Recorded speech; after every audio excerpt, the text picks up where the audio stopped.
Man, what's going on? What's going on, people? Welcome back to Curtis Shaw TV, back with another live stream. He needs no introduction. No introduction. Stop doing that, man. Stop doing that. I wish you lot could see behind the scenes. Like, we're talking casually, and then he does this, bro. From when you're calling me Cameron Jerome on Twitter, bro, you know you're gonna get this. Yeah, it's a free throw. It's a free throw. You're calling me Birds Right. I don't mind Birds Right or Pepe. People are calling me Little D now. That one there needs to stop. For obvious reasons. Just keep it PG. For obvious reasons. Yo, bro, but at least Bergwijn and Pepe are decent players. Like Cameron Jerome, fam. Like, come on, man. Yo, it's mad, bro. Yo, big up everyone in the comments anyway. Deluded's in the building. If you don't know, go and subscribe to his channel. Great channel. Congrats. Just hit 28K yesterday as well. So keep up the hard work, bro. You hit 17 as well, man. Come on, man. You done your thing. We're growing. There's not a lot of us, but we keep moving. Yeah, man. And we all help each other, man. We'll get where we need to go. MB says, big up Curtis and DG. This is long overdue from you too. Yeah, man. We have to keep a week. yeah, but yo, a week's a long time. It is. You know what I mean? Caribbean bros, let's go. Evie says, big up Jerome and Young Buck. Man, I'm calling you Young Buck now.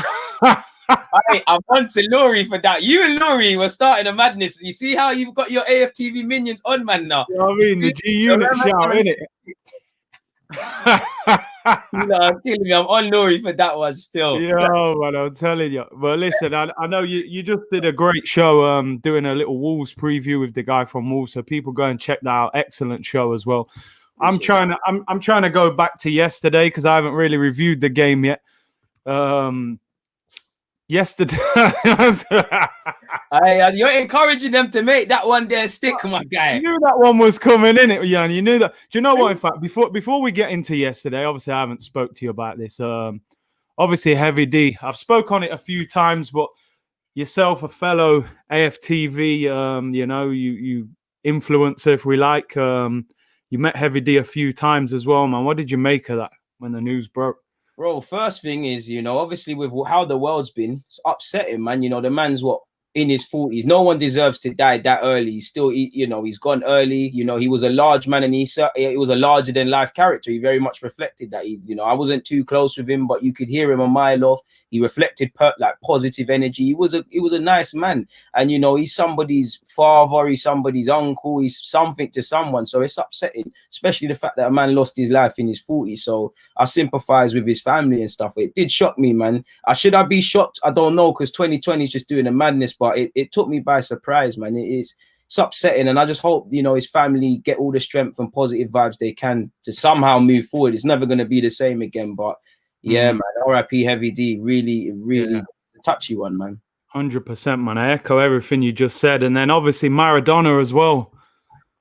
Bro, Maradona, like people that, whether you watched him, which I didn't, but the influence he had, you've seen the footage, the life he lived. He literally lived every day like his last. And another one who, I know he had health complications, but he's only 60 odd, didn't deserve to go out like that.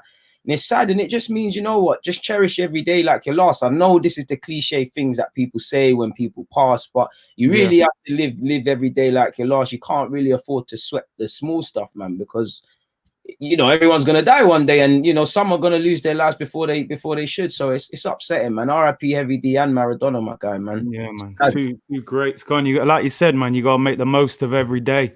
Right. So yeah, moving forward, as we say, man says bonjour, Curtis and DG. Just finished my training session with her, if only, man. But listen, Arsenal yesterday back to winning ways. As we said, week's a long time in football, man. Pepe started the turnaround yesterday, got man of the match, scored a great goal, nearly scored an even better goal just before that as well. They hit the crossbar.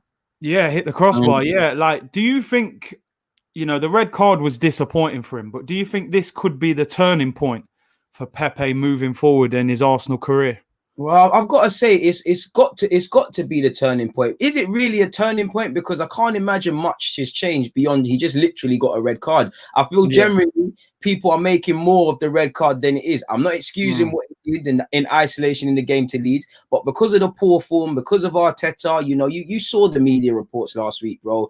Going out on loan, lost everybody's faith, all of this sort of stuff, So it's nice that he's in the first and foremost, he's in the papers for the right reasons.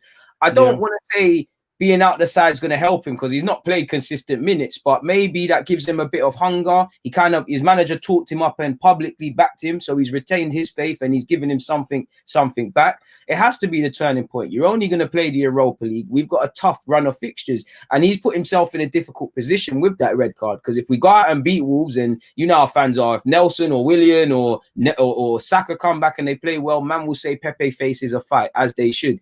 If we then play Spurs and we lose, Dons are going to say, oh, what? Pepe shouldn't have showed his immaturity and got sent off. If we had Pepe, Arsenal fans, we love it. So I hope it's a turning point, but it's more of the same. It's like we're still here because if as much as I want it to be a turning point, no disrespect to Molde because they are a good side, but it's Molde. The pitch weren't the best. You have to discount a lot of it, but he does need to meet Arteta halfway. I've spoken a lot about press conference. Arteta gave the language in that, I'll still back Pepe, but he's got to meet me halfway. It's not just on me. It's not just on him. He's got to be like, I'm going to be demanding of him and I want the maximum. So hopefully this gives him more time to see his situation from a different level and then come back with a bang because by rights, you should be behind everyone in the pecking order now. You've got sent off. I hope the other ones take their chances. So hopefully it's a turning point, my dude. What did you make... Sorry to go back, but obviously I haven't spoke to you since the game at the weekend. What did you make of Arteta's comments about Pepe after the Leeds game? Because a lot of people were saying, I think he went a little bit too far, or do you think he just said, what was needed to be said? Bit of both, man. Bit of both. You know me, I don't like to sit on the fence, but a bit of both. First and foremost, what else could he have said? The man got himself sent off. It was his fault. He done a madness. He has to hold his L. But at the same time, obviously, I'm not excusing Pepe once again, for anyone that's not listening, I'm not excusing Pepe getting the red card, but it takes away, and Pepe made himself the talking point, but it takes away from a collective poor performance because when we had 11 men, we weren't on nothing. And if people were blaming Pepe or the players blaming Pepe, I'd have to say, excluding that red card, can each and every one of you say you gave your maximum? I saw Tierney and Saka off the top of my head. Gabriel tried a thing, but none of you did. And in relation to Arteta, admittedly, I would like to have seen him be a bit coy. He could have do what Wenger did. Wenger would have said something along the lines of he would have talked very bland. A red card at any moment can change the game. Boom, boom, boom. And then, publicly, not back him necessarily, but kind of, I didn't see it.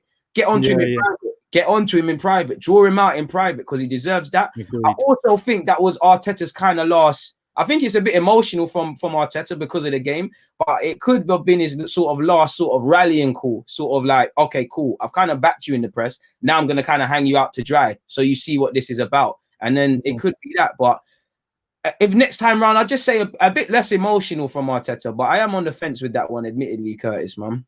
Yeah. Yeah, no, I agree. I mean, I think he was right to call him out because any manager, you can't ignore it. The guy let himself down badly. I just felt... What I didn't like was I felt like he was leaning on the fact that, we didn't win the game because he got sent off. And I looked at it like Leeds were the better team prior to him being sent off. And we still had a great chance to win the game when Saka was one-on-one anyway. So, I remember we beat Aston Villa last year at the Emirates with 10 men. It's not like you can't win a game with 10 men. So, but yeah, let's hope with Pepe moving forward, we get to see more of this. I think he's got to take this form into the Premier League because people will always say it's Molde, it's Dundalk, it's Rapid Vienna. We didn't pay 72 million for you to do it against them. We want to see it against Man City and these kind of teams. So I just think with Pepe, there's a lot of talent there. It's just whether we can unearth it and if he's got that hunger to make it happen as well. Facts, like you said, it's down to him because I've always said it with Pepe now. It's not that he's not doing the bare minimum. Are you doing the maximum? Because when you're like this, when you've had one excellent season in France, you're not the finished article. And when you do the bare minimum, admittedly, I'm not watching him train, but when you do the bare minimum and it doesn't appear you're pushing yourself, there's no hiding place. If I'm Pepe, if Pepe can honestly ask himself and say, I've done everything I can to make this thing work, then fair play. But has he put in enough extra shifts? Has he liaised with the analysis teams and whatnot? I don't think so, because tactics, all these excuses we can give Pepe, they're all valid. But I haven't seen the maturity, and that was reflected in that red card. Yeah, you could say the red card was a flashpoint, but that shows me you haven't evolved, because coming to the Prem and the sort of player that Pepe is, last season you got kicked about. Wasn't there one game? Who is it? We should have even had a penalty or something. He used to get kicked up. Don't react. Get kicked a lot, man. Don't react to it. You don't think Zaha's not getting kicked every week, and them man they're not getting kicked. And I'm so sure, I'm getting deja vu, because I'm so sure we've been on this platform and he didn't get a red card, but we spoke about Pepe's reaction to it. It was always coming. It's just about harnessing it, man. He's just got to play to greater maturity. His own dad, bro, when he signed for this club, said what he needs to do. So I think he needs to stop doing the bare minimum. I forgive him for a degree of complacency, or maybe he underrated how tough this was going to be, because, Premier League is a culture shock. He's 25. Yeah.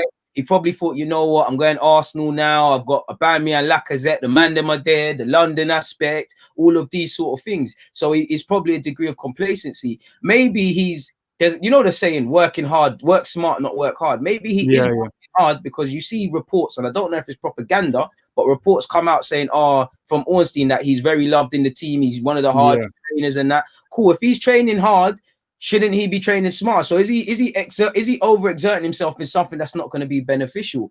It's down to him. I want to see a bit more. It's just, for me, Pepe is going down the Bellerin route, in that I'm not comparing him to Bellerin. It's just they're very hot and cold. Bellerin will play a game and people think, maybe this is when the pennies drop. No, he's not worth it. And we've got a bag of man, young and old, like that already. We've got Pepe hot and cold, Laka hot and cold, David Luiz, I love him, but he's hot and cold. Rob Holding, Hector Bellerin. There's very few man, regardless, are going to be on it. Like you saw with Leeds. That's what we're in, bro.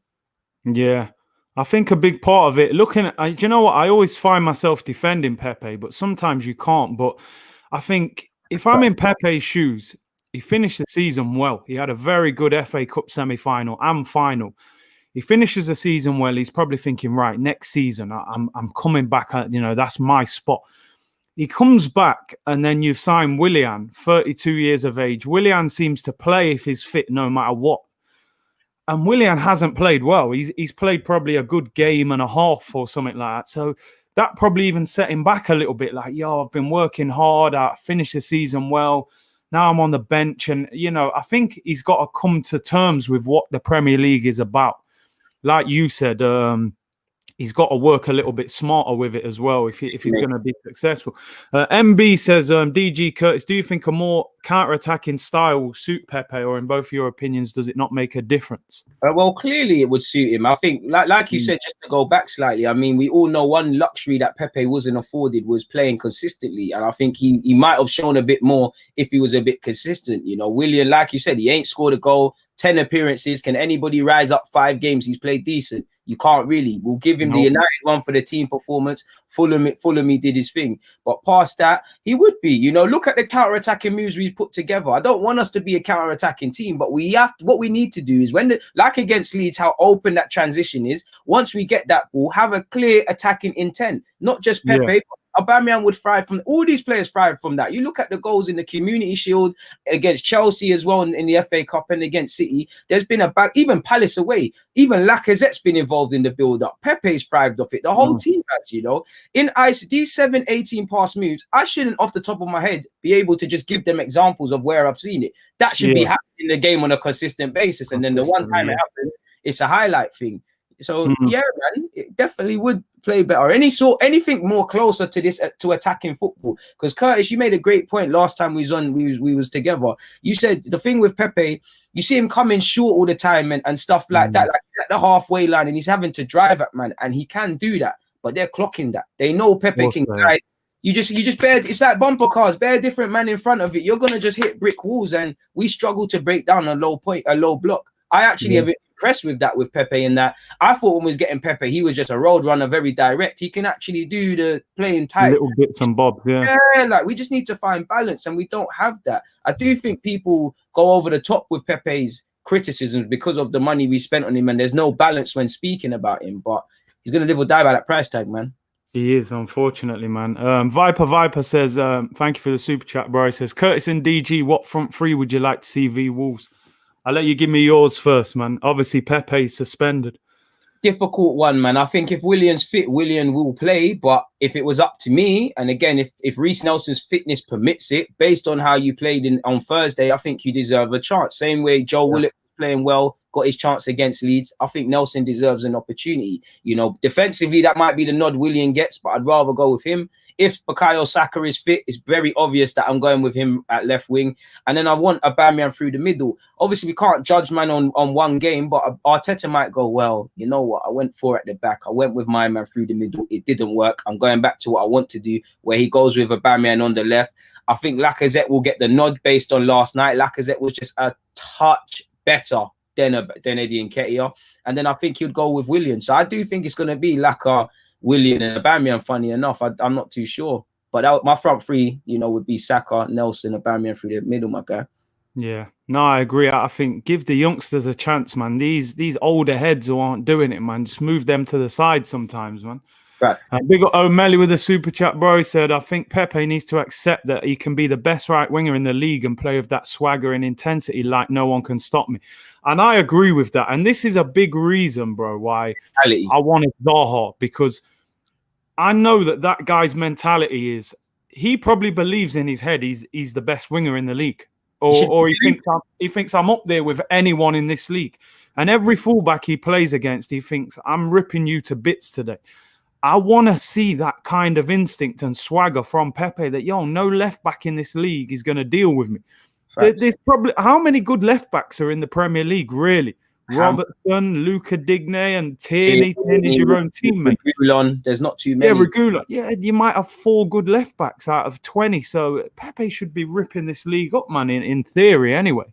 Yeah, man. Like you said, that's for me. That's what I mean when I say I want him to be like Henry, in the sense of clearly he's not going to be of that level, but he's very demanding. I think Pepe, he's somewhat, I wouldn't say he's an introvert, but he seems a cool guy. It's not that he's definitely not afraid of conflict, but he's not demanding. He doesn't appear he's demanding on himself too much on the field, and he could be more demanding of his teammates. That's why when I hear things like they're not passing the ball to Pepe or Aubameyang needs service, and that I hear it's valid, but we've all played football. There's another side to the debate. If I'm Pepe and my job is to take man on, you're not giving me the ball, I'm shouting at man to give me the ball. Is he doing that? Probably. Let's for Aubameyang. It's all a mentality thing. He just needs to, like you said, believe that I'll put anybody on toast, I'll destroy anybody. It's firmly, he is, decision making, and that needs to pattern up from Pepe. But like you said, and that comment said, it's firmly the mentality. He's got to believe nobody can stop him. He's got to be deluded, really and big up everyone in the chat, by the way. Over 400 of you in here. Make sure you subscribe to Deluded's channel. Make sure you subscribe to my channel. Hit the like button as well. One person I want to speak to you about, because I know you're an expert on these younger players at Arsenal. You followed them over a lot of time. You made some great videos on them. Balogun, we've spoken about him in the past. Hyped him up a little bit as well. I said, that hat-trick he scored against Barnet was one of the best I'd seen from any young player at Arsenal. I know it's pre-season, but, I just saw something. I thought, wow, that is special. He comes on yesterday, and I don't mean to be harsh, but I'm just keeping it 100. I thought Eddie had a shocker yesterday. I thought he was terrible yesterday, man. I never fault his effort. That's one thing you can't fault. But then Balogun comes on. Yesterday, even that one was a bit. Not even at its best, no. But yeah, like you see the thing with Eddie, I think he can be a good squad player. I don't want to write him off, and it is difficult when not only has he had a shocker, somebody younger than you and a fellow man in your positions come on, got some headlines, so there's more question. I don't want it to be a thing where we're using it as a stick to beat each player. We can compare, but how it can get. What I like about Balogun is that, first and foremost, in fact, before that, fans need to be careful because it's the honeymoon period. You haven't seen 10 goals from Balogun. If he misses a sitter like Eddie, you and I know the attention will be drawn. Fans Yeah. do this thing where they make these hot takes and stuff. But for what it's worth on Balogun, I would like to see him involved a bit more. He's still young, but we need goals. We ain't got no one that's going to score goals off our bench. Again, he's a young man, you know, so Eddie's probably ahead of him in terms of games played. But you've got Laka and Thingy with no real pressure, and they're both moving poor. So get him a look in, man. I think one thing I like about Balogun's his movement. He needs to be a bit demanding, and sometimes he can get caught flat-footed, but he's got the world at his feet, man. Hopefully he can replicate the scoring, but I think he's a better prospect than Eddie, man. He seems more assured of himself. He's got more of a swagger.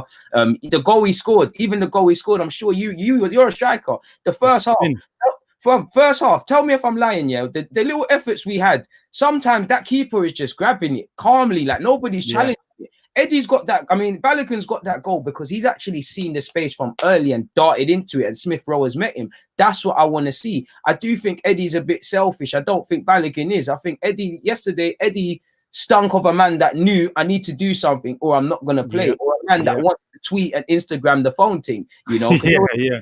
How many times, you know, because he wasn't in the game, how many times did he take it on the edge of the semicircle? You can see Pepe, even Laka, and he's electing to shoot and he's doing nonsense.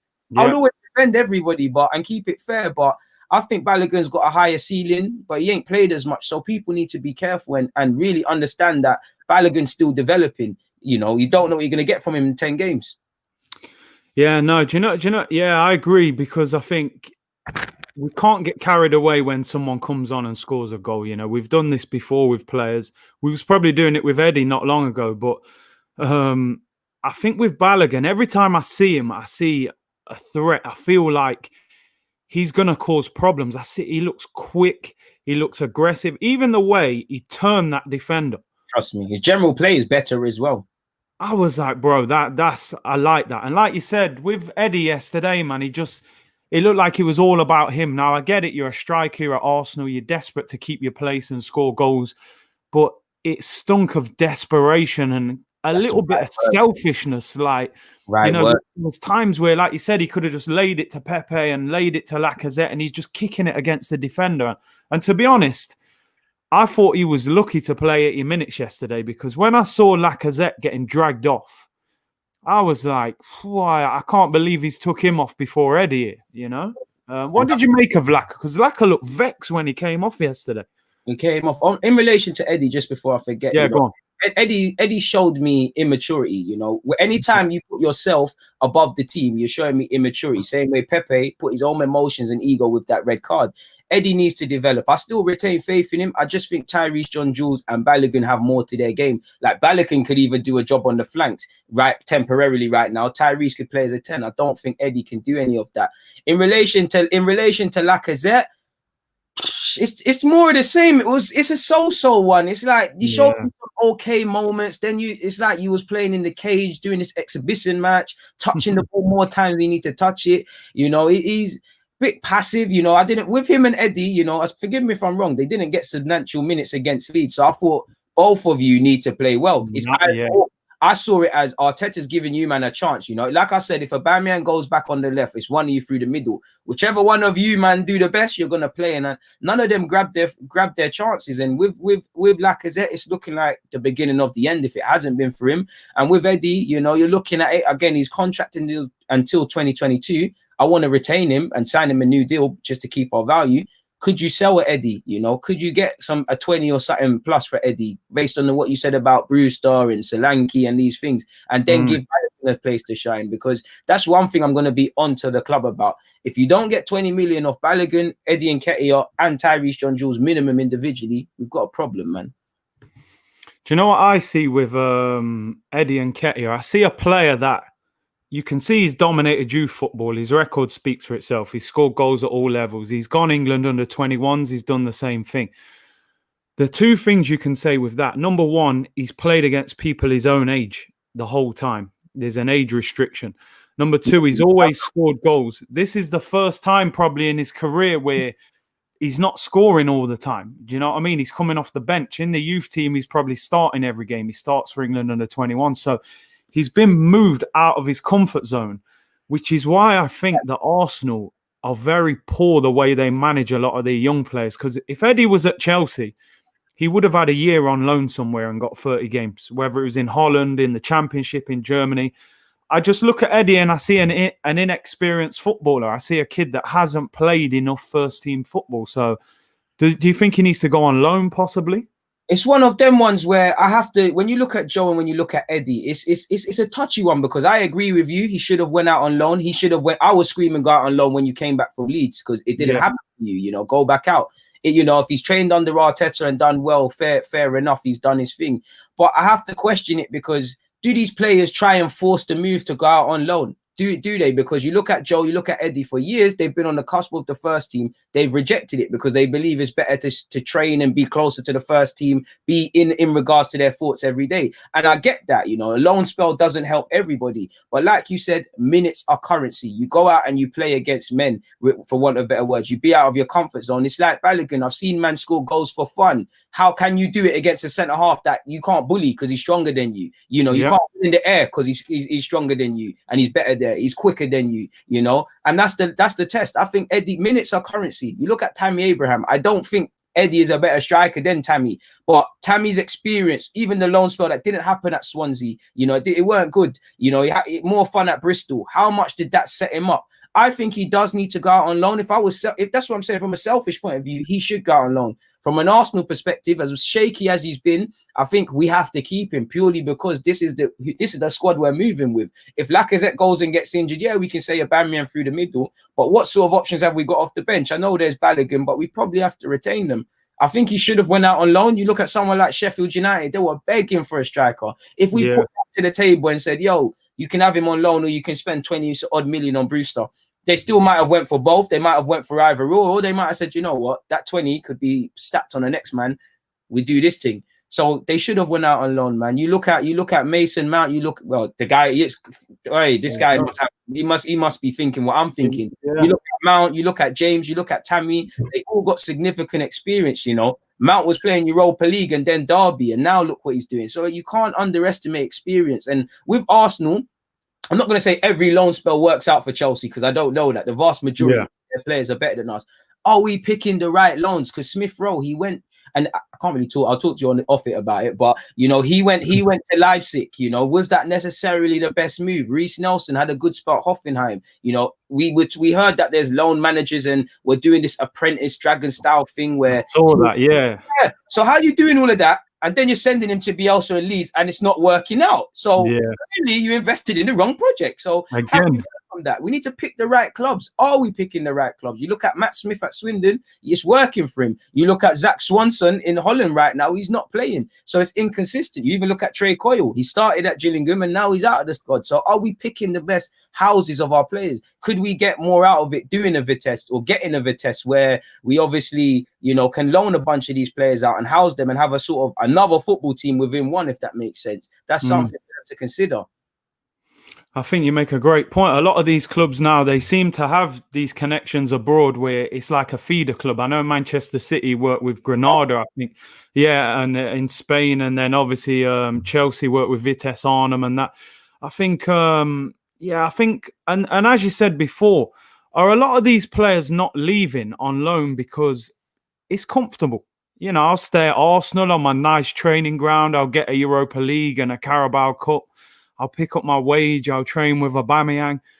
Do they really want to go to the Championship and, roll up their sleeves and have a battle on Saturday with some centre-back trying to elbow you, man? I think we speak about it a lot, about this comfortable feeling at Arsenal. And I still think that exists within the club from when Wenger was there. And I still think it's there now.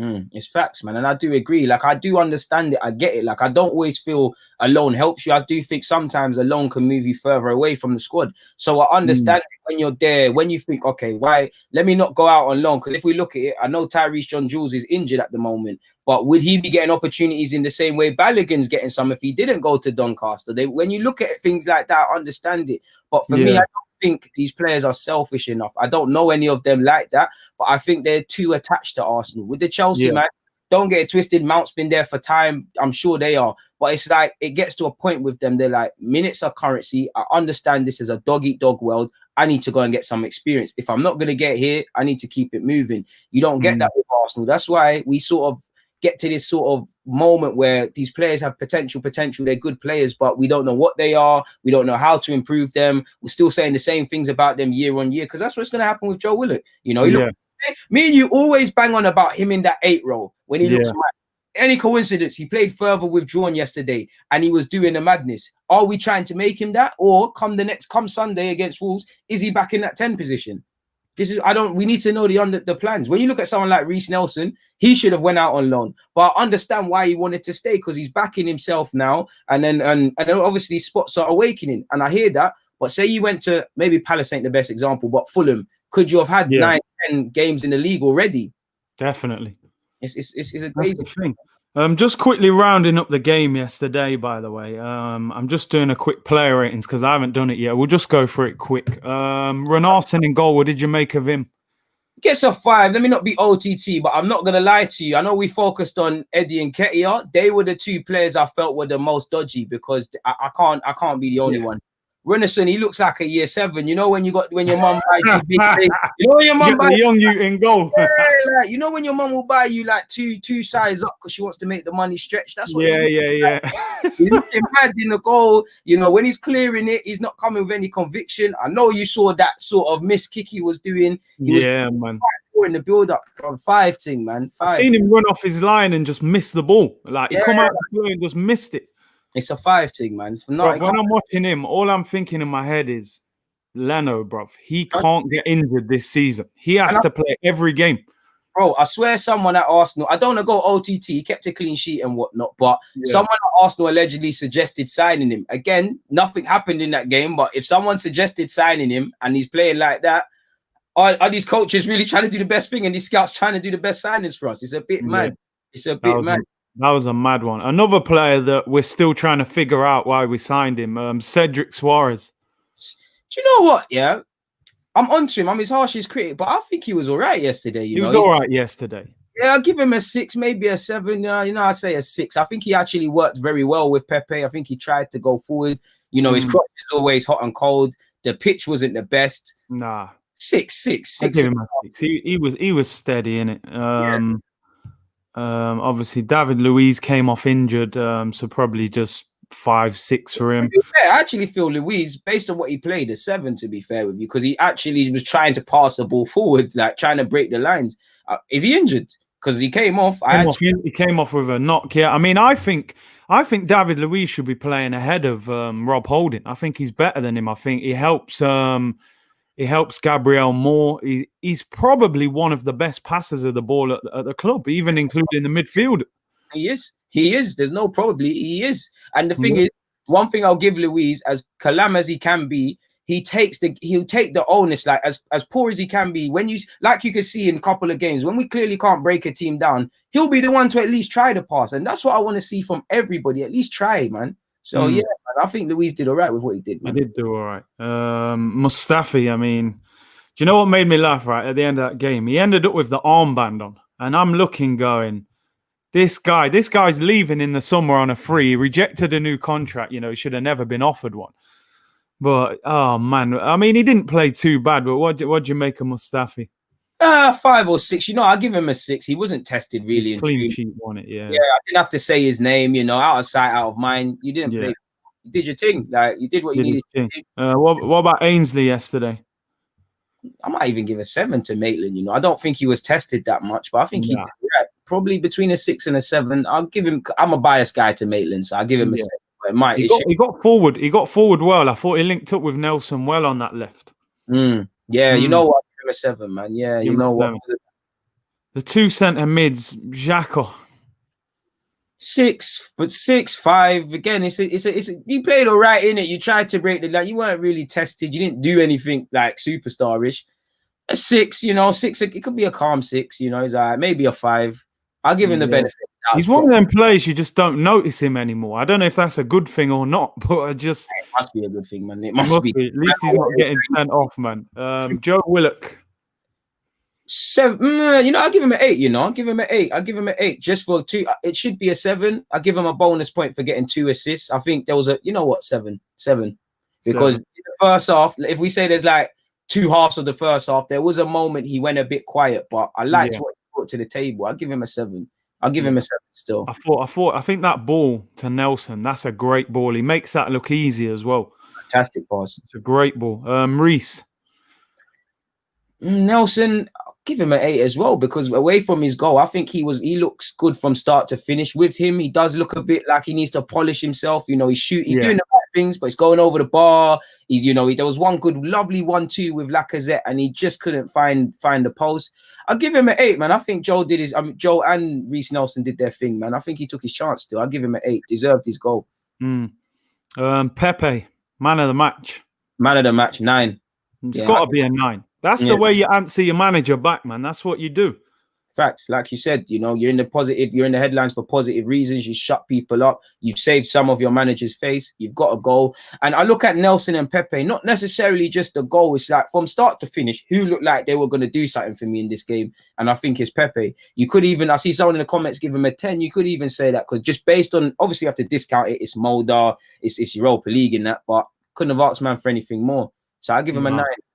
You know, I'd give him a 10 if that first shot went in as well, because that would have been unreal, bro. 25, 30 yards.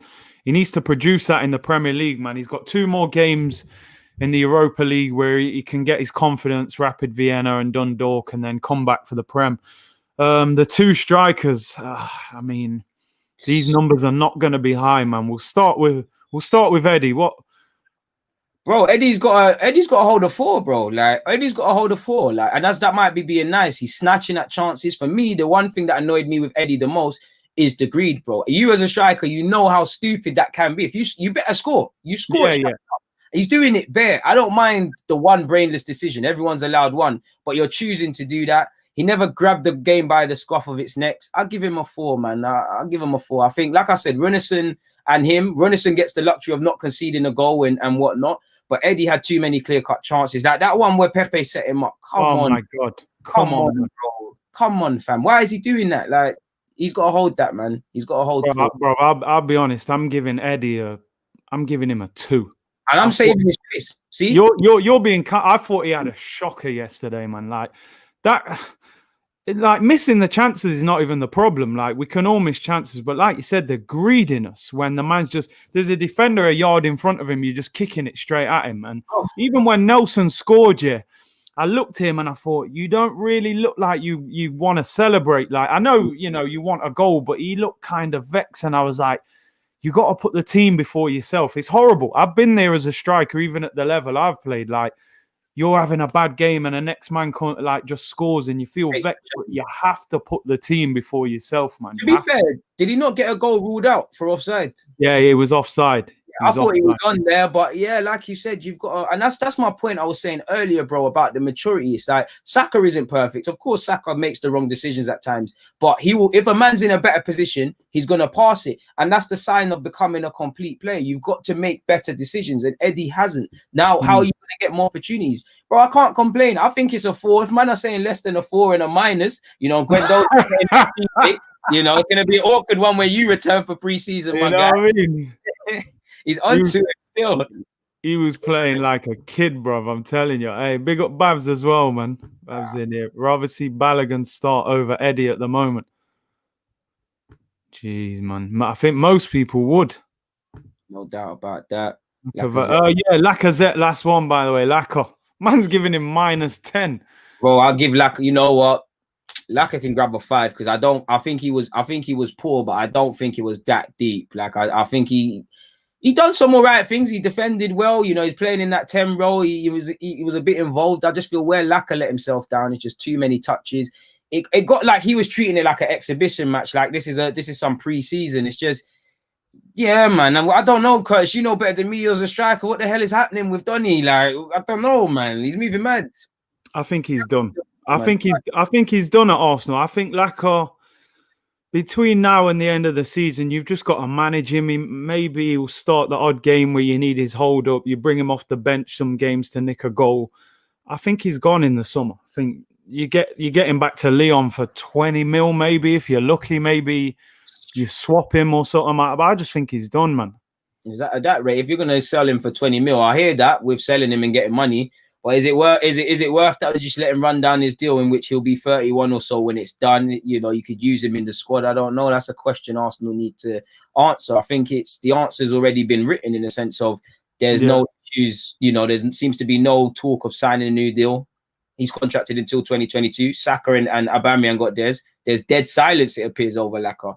And Woody, he don't deserve a new deal right now. You know, if he accepts being a plan B, resigns for, you know, some acceptable wages, maybe even a wage cut, then maybe he could have a future here. But it seems like Laka won't be here next season. But who's going to buy him? Like, who's going to buy him? Laka will probably see it out. If I'm Laka's agent, I'll probably say, bro, see that contract out. You know, be a free agent. You'll get a massive contract on a free. Because that's what everybody's on, the free, like Wenger. You know, Wenger used to come and moan about a lot of stuff, but one thing he was right on is the free contracts. You know, you saw it with Ramsey. It allowed him to get a bigger deal elsewhere. You know, it could happen with Lacazette. You know, if I'm Lacazette, I'm doing the same thing you said, because as crazy as it is, you could see Lacazette getting a move to a fairly decent club, maybe still playing in Champions League somewhere else, because it's funny like that. Football's funny like that.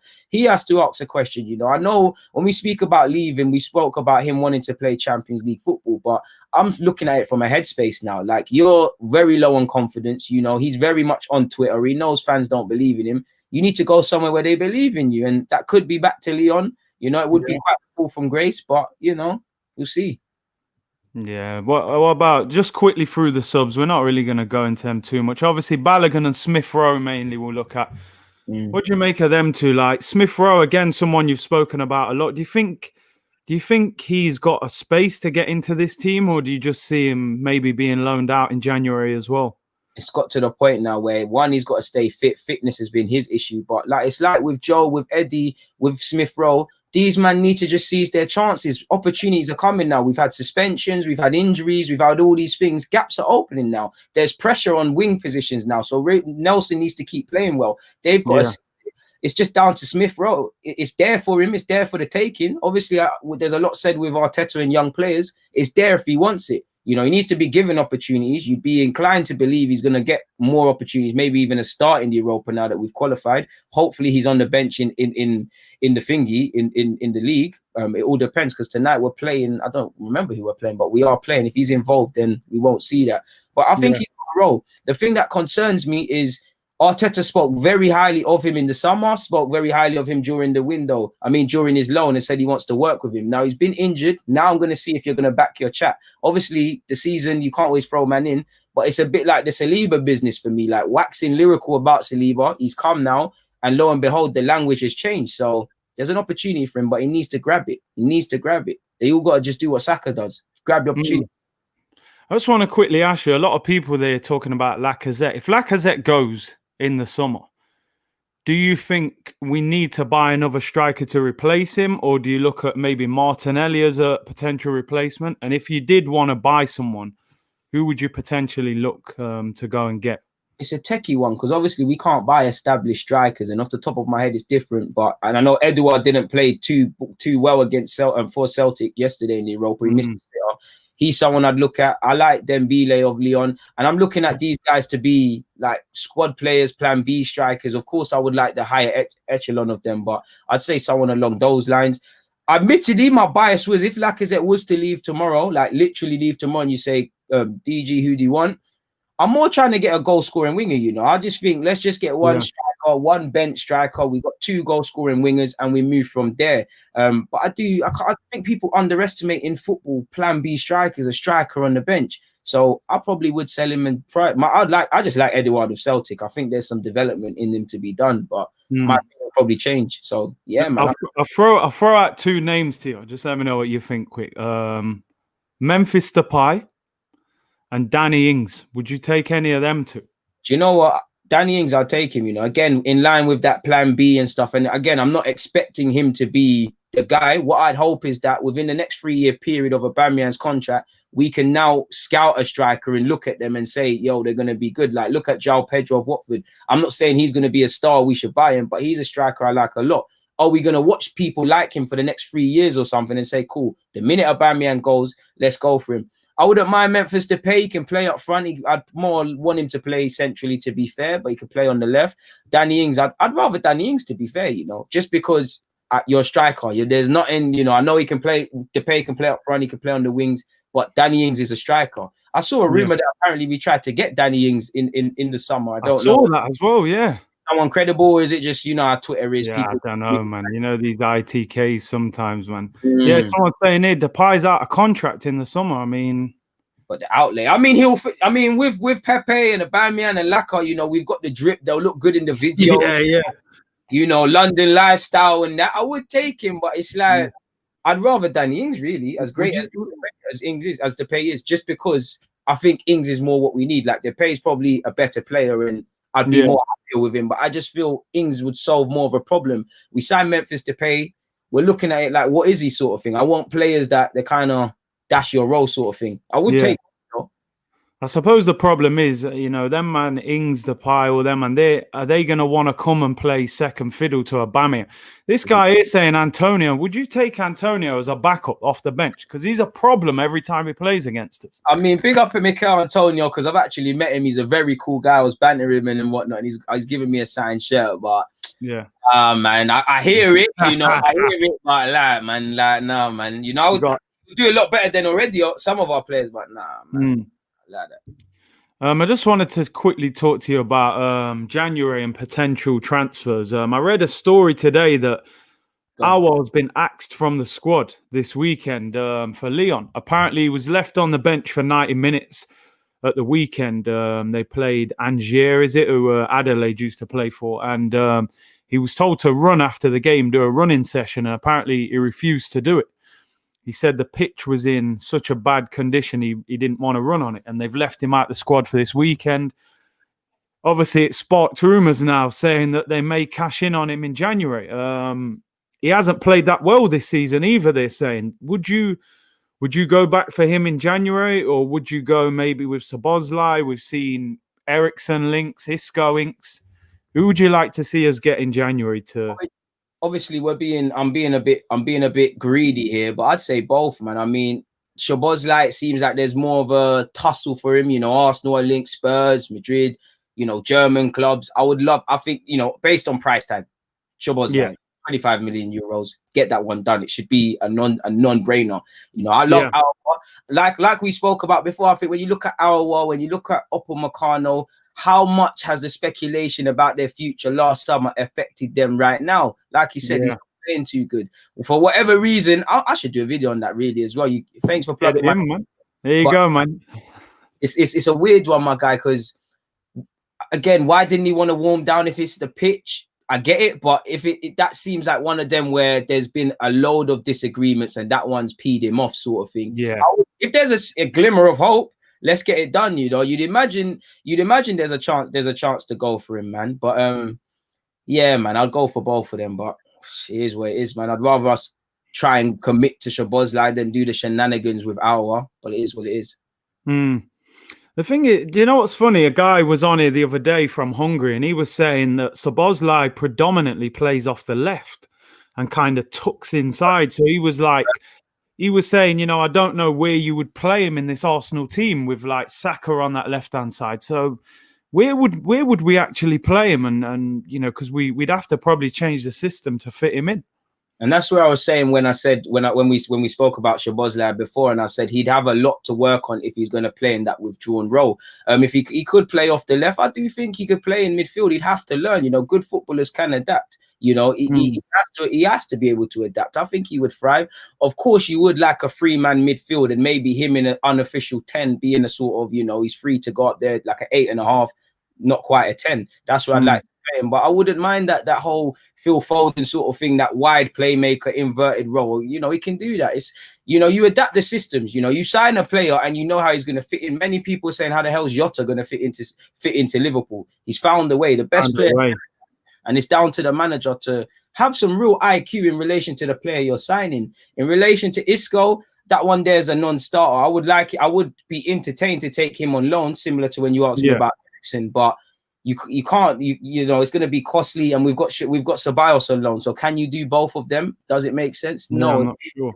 I would stay clear of Isco. I wouldn't mind him on loan. It could be one of them James Rodriguez. He goes somewhere else and say, oh, hang on, why didn't no one take a chance? But Yeah, man. Loans for the Ericssons and the Iscos, they're more where I'm trying to get loans and whatnot, rather than take them out permanently. The crazy thing about Arsenal, it's like, you know, when you see like the Ericsson links and things like that, you think, do you know what? I wouldn't do it, but you could see Arsenal doing that. You know what we're like? Like, you can see how they're going to package it. Like, he was 12 million. He's got Premier League experience. He's ready to come in. You know, Arteta may have even played against him before. You know, them ones like. Mm-hmm. So, you know, you wouldn't be surprised if Arsenal do something like that. Buendia as well being mentioned, you know, 15 million apparently. Right, the club, man. A lot of people have spoken on. Why do you think no one went and signed him? I don't know. I don't have a clue, man. Is it agent? You know, is it agents? Did Norwich play hardball? Did Norwich say, do you know what, Ben Godfrey and whatever, you lot can leave, you know, or only one's leaving? We heard Norwich say, do you know what, it's 30-40 million to get the conversation going for these players. So maybe that's why, you know, they saw people stay. You know, Jamal Lewis got to move, Yeah. Ben Godfrey as well. So maybe they just said, you know, not too many man can leave, and we'll let you go at the end of the season. But was there actually interest? Or I'd say many people are interested. Few people put money on the table. Did anyone put money on the table? Did scouts report something that stay clear of him? Who knows, man? But I would love Buendia, to be fair with you, man. Play a couple of roles, 15 million, resale value is there. You know, love that to be done, man. Love that to be done. Just obviously seen this thing yesterday, or was talking about with William Saliba. Apparently, the man's willing to lose 90 grand a month in order to get that loan to Saint Etienne in January. What do you make of that whole situation, man? I remember, you know, we said before, being at YouTube when we signed it, and we was talking, we was all excited, saying, yo, I can't wait for his loan to finish, you know, we get him back. We go and get Gabriel, you know, that seems like the partnership. He hasn't kicked a ball for us the whole season. He's played under 23s, which, you know, is a lot lower than the French top division. What do you make of the way he's been handled and him potentially going on loan again in January? I think this is where the club should give us some clarity, because if we knew the full situation, we might look at it differently. But in relation to us fans, it looks puzzling. Like, I know you're tired of speaking about this subject as well. It's like, you made great lengths to sign Saliba. You made great videos about him. You talked him up, and then suddenly he's not being played. You sort of gas fans and then do something. So at least come out and say, you know what, this is happening, that's happening. We don't think he's of the level. Arteta said that in indirect ways, but he hasn't done anything. And like he said, how he hasn't played in the Europa League, definitely these next couple of games now that we've qualified, I don't know. He wanted to go to Saint Etienne. He wanted to move to Saint Etienne. It didn't happen in the summer. It doesn't surprise me as to why he would want to cut his wages, because that's someone that realizes, I'm being starved of football and I want to go on and play football. So I don't blame him. It is upsetting to see what's going on. And when you see your powerful Fana, you know, he didn't have the best of games against Liverpool, but he's going to learn from that. He's had good games in the Premier League. There's only so much learning you can do, training with Arteta and being with the team. You need to play games. Minutes are currency. So can we just sort out a loan spell for Donny? It is what it is, man. Yeah, it's a shame, man. There was a lot of excitement about him, and it's just another one of them situations, man. Like, I was speaking to Robbie earlier in the week, and I said, you know, Arteta to me at the moment looks like, all right, maybe he's a good coach, but the man management skills is what I'm questioning with this guy at the moment. There's a lot of little situations that he needs to get hold of, man. But, you know, hopefully he does. I'm not going to talk about the Wolves game too much, because we're going to do a show on your channel tomorrow. We'll talk about that game more.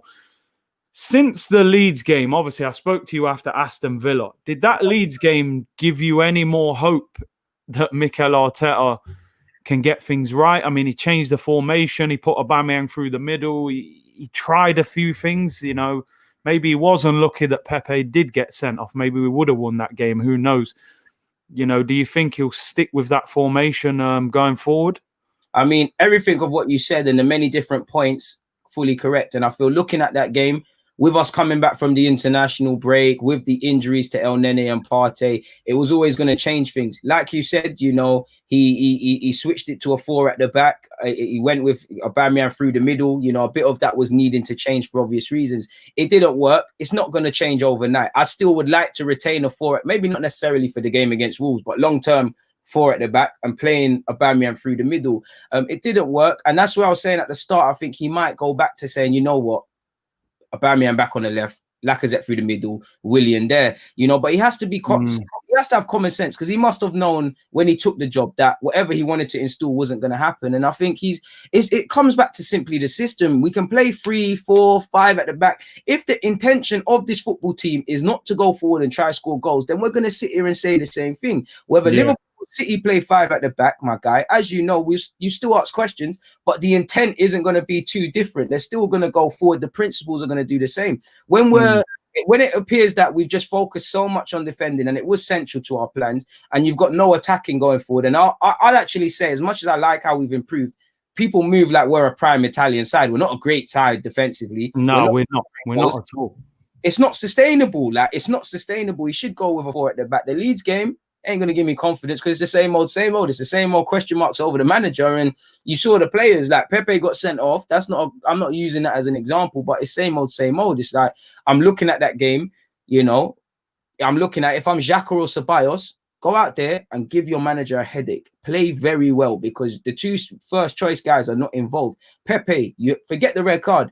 Opportunity to stick 2 fingers up at thing. If you did what you did against Molde, against Leeds, what are we saying then? You know, about through the middle. And that's where I need players, regardless of if there's creators and all these things, to seize themselves. Because in that game, really, when it became clear that it's a wet night in Yorkshire, the ball isn't going to slip, I saw Tierney stand up to be carried. He's trying to carry it a bit longer, force proceedings. Luis might have made a mistake, but he would have probably tried to do the same thing. There isn't enough man like that. There isn't enough man. And Arteta, he needs to.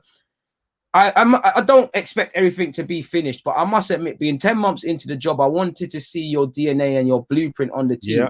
If I can't see that, then I'm going to have to assume what I do see is the byproduct and what you actually want us to see. There you go. Yeah. I think he needs time, my guy. Of course, I think he needs time, but I can't just scream time, trust, process. That doesn't mean man needs to get sacked. It just needs to mean, what am I seeing? If you employ Arteta in any walk of life, if you are a company owner and you employ him as a director and you're having a performance review, he might have brought in some good clients, he might have good relations, but you're going to look at concerning areas. And I feel, as much as I think Arteta can turn this around, I'm not saying to bash the players or bash Arteta. It just feels like you're called a hater, or you know, people are saying you've got it in for the gaffer if you have question marks. Question him, yeah. I support Arsenal Football Club. I don't support Arteta. I want him to get it right. I've got no allegiance to Donny, fam. Bro, this is what I was saying, bro. I swear, this is what I've been saying. I'm so glad you're saying this. This is what I was saying to Robbie, bro. I was saying, yo, I'm pro Arsenal. They're saying I'm a pro Arteta or anti. I'm like, bro, I don't care who the manager is. I'm not bothered. If you're producing the best for this football club, you're gonna have the full support. Right. And that's what I don't get. That's bang on what you're saying, bro. And yo, I'm telling you, that's a banger, bro. In terms of the players, I think you made a great point earlier, and I think the problem with our team is, as much as we've got good players sprinkled about this club now, like, you know, you got Leno, Gabriel, Partey, Aubameyang, Saka, maybe Martinelli. You got a good little, you know, spine of a team there. It's these players around the edge where you don't even know what you're going to get from them players on a weekly basis. You look at them Milners and players like that at Liverpool. They're not glamorous players, but you know, as a manager, every week I'm getting a 6 as a bare minimum. That's the worst he's going to give me. You talk about Xhakas and Bellerins and that. They can give you an 8 out of 10. They can give you a 2 out of 10. When you've got that as a manager, you don't know where your team's going to be at on a week-to-week basis. And I think that's why we've got no consistency, man. We're already 5 points off the top 4. I know it's only 5 points, but it's still 5 points. We're constantly playing catch-up. I'd rather we was in the top 4 looking higher rather than, can we catch the team in the top 4? So hopefully things turn around. It's interesting that a week ago you said, from these next 3 games, you know, maybe 3 or 4 points. And I was laughing at the time. We got the draw, and now you're looking like you could be spot on, bro. Do you know what? Because you can't, like, I don't want to never be, I've only got blindless faith in my team. I'm saying that we can win this game and that game because I'm an Arsenal fan. The team is not supporting the fans. They're not showing us anything to come out here and say with our chest, we're going to win. It's not going to happen. And you made an interesting point when you listed the names where you said Tierney, Gabriel, Aubameyang, Saka, Leno, and a couple of others. And it depressed me, not because you said the wrong thing. It's that, you know, if Arteta has galvanized these boys and moved them on side and things like that, why only 6, 7 man out of Yo, man, I said you're a genius, bro. Yo, Like I was saying, he yeah, why knows what he's talking about, man. this guy's killing me? Why is it only 6, 7 man that are hearing what Arteta's saying? Like 6, 7 man, we're already in the minus because 11 man need to be on it. There's 11 players on the field. I need a 25-man squad. Look at Liverpool now. For obvious reasons, we're a long way off that. If it was Arsenal, we'd be sitting there crying and saying, "Oh, injury to Gabriel messed us, this, that, and the other." They still might have a bump, and they lost in the week, but they've had no Trent. Van Dijk's been gone, a couple other injuries. They pulled together. Obviously, Leicester had a bad day, but it didn't look like key players were missing. That is a squad for me. That are man that want to see people that ain't played. They want to make sure that they do play. That is man that think about the top four in Champions League and things beyond. And there's only so much that Arteta can tell these players. Like, as much as I'm onto Arteta, you know yourself because you played football. We've all had good managers, but the managers got through to us, but we've replicated it. Like, nobody needs to tell you if you play on Sunday, Curtis, and you lose, you know where you're going to be in the league title and all of the in the league table and things.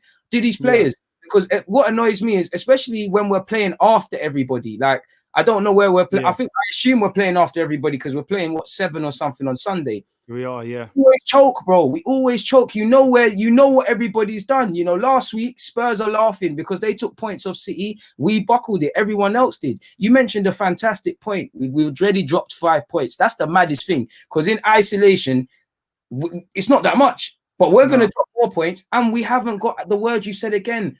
Consistency. Whatever we say about Arteta, the players, we're going to live or die by consistency. You know, beating United, winning these FA Cups, they're fantastic. But that shows you where we are. They're just good little moments. We're not doing it for 38 games. Like, consistency is why we're not doing this thing, man. It's depressing, bro. You know, like we said, we're going to tolerate this work rate, man. Yeah, man. Oh, big up, my. This is a friend of mine, Francis Green. He's an ex-professional as well. He's just set up a YouTube channel. People go and check that out. Saying Klopp, Pep, and Mourinho don't tolerate the lack of work rate. It's simple. And the thing is, even managers like probably Dean Smith, like Roy Hodgson, bruv, them just old school managers, you can't get away with it. And do you know what? I think I'm looking forward to this summer because a lot of players are going to be gone this summer. You know, you look at your Socrates, your Ozil, all these guys are out of contract. But the club have to actually go and benefit from it because we've been in this position before. You know, how many times did you hear John Cross over the years say Arsenal have got a war chest to spend in the summer? Rebuild. It's the biggest summer ever. You know, the rebuild, they're going to have 100 million and then we spend 40 million on about 5 players. And sorry to cut you off, but what did you just said it? The John Cross thing. What have we heard already by Ornstein and that? We're well ahead of our planning for 2021. There you go. To them, because if you're ahead of your planning, that tells me, or if it might do, but if you're looking at targets, surely Champions League can make the difference. But that player, whoever it is, they're signing for this club already, or this season don't matter too tough. So come early doors, I don't want to sit and keep admiring other clubs. I want to see swiftness. Get man are gone. So what's the plan now? Who are you bringing in? I actually think we should sort out a couple of contracts as well. You know. Yeah. Seeing is believing, but you know yourself, my guy. We love a project, man. We love the project thing. This is a new project. I'm not saying we don't give Arteta time, but we tear apart. It's like we like building a wall, and then just before it's done, we smash out a couple bricks, and then we keep rebuilding it, and then it gets smashed again, and then we complain that the job isn't done, and we spent way more money over budget on bricks than we initially planned to when we was building this thing. It's a bit mad. Like, it's crazy, man. What a club, man. Yo, bro, it's the gift that keeps on giving, man. Arsenal Football Club, but you know, let's see. Do you know what? Looking at it, I think we probably got a better chance of winning the Europa League than getting top 4. If I'm honest, I think so. I think we're a cup team, bro. Honestly. No, but you see why I agree with that, and that was me. But then I started to think about it. When we play these English teams, not taking anything away, we kind of know what Pep's going to do, what Klopp's going to do, what Lampard was going to do. We've struggled we've done individual mistakes in the Europa League, and we've just struggled, like against AC Atletico. Undiluted. Yo, you're getting hella love in the comments, man. I'm telling you, I love it. Like I was saying, they've thrown me off now. It's like when we play these European teams, we get twanged like across the 2 legs in the last one. Arteta and the players, we twanged ourselves. So it's like I don't even want to put my eggs in that basket. I think we've got more of a chance. But like you said at the start, and I said, I can't be alone in thinking the best way is through the league. Like 38, you're 5 points off. I don't think we're grabbing top 4, but just the mathematics, you know. Are you going to bet on Europa where you might even see Real Madrid? Well, Shakhtar's in that place now, but there's some big going to drop down into the champs. You've got a resurgent Spurs team right now. If we was to buck Spurs in the final today, I'm not going to say it because I back my club. But what's going to happen, my guy? Like, we can't convincingly say we're going to chuck it to them. We've got to a final before, but it's a bit mad. I'm telling you, man. Let me just read this super chat quick. Robbie, big up Robbie, said, Nketiah holding El Neni. Arsenal, not Premiership quality. Reading too much into a pointless game again last night. Saliba situation is a disaster. I think even Arteta himself admitted that he messed that situation up, man. Facts. So let's hope moving forward. Anyway, we can sort it out. But bro, I'm gonna let you get going anyway. It's been a pleasure having you on. Yeah, a lot of people saying in the comments, what's your YouTube channel, man? Tell the people where they can find you. Just type in Deluded Gooner on YouTube, man, and obviously make sure tomorrow you're there. Curtis will be on my channel. We'll kind of touch over the same topics, and we'll get onto Wolves. That'll be at 12 p.m., man. So yeah, man.